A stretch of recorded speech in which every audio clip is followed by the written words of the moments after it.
এসো এসো বড় যে এসো। ছেলেমেয়েরা সকলেই তো এখানে এই যে কল্পনা।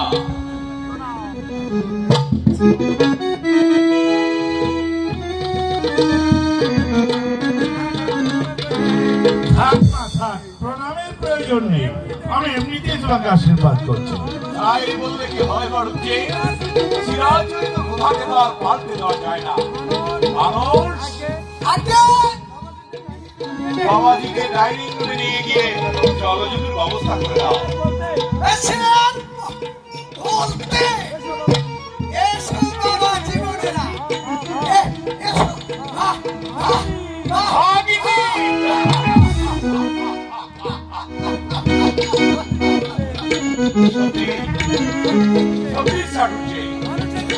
মানুষের এখনো কোনো পরিবর্তনই হলো না।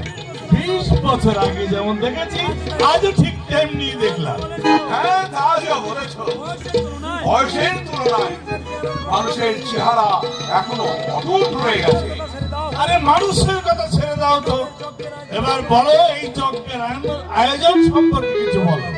আমি বলবো বলেই তো তোমাকে আমি কল করেছি। মানে?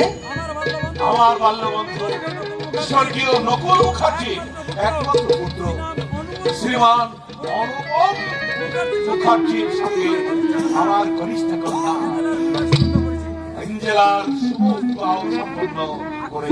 ও, এ তো আনন্দের সংবাদ। Happy new. আগামী 16 ফাল্গুন দিন ধার্য করা হয়েছে।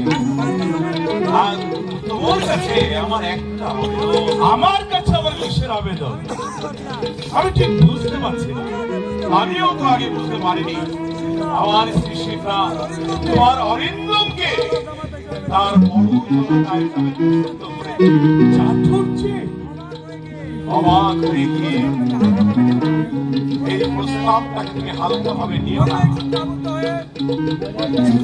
বৈবাহিক সূত্রে আবদ্ধ হয়ে আমাদের বন্ধুত্বটাকে তুমি অটুট রাখো, এটা আমার ইচ্ছা। কিন্তু কোনো কিন্তু নয়। তুমি আপত্তি করে আমাদের সবার আশা না না না না, তোমাকে আমি নিরাশ করবো না আমার উচিত।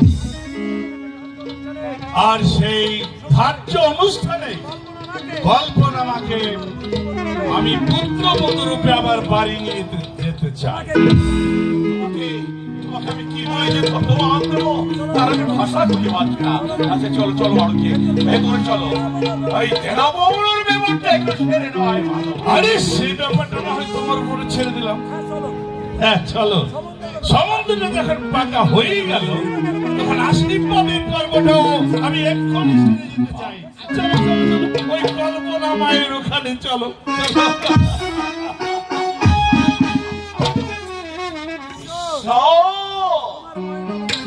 তোমার মহিমা বোঝা সত্যি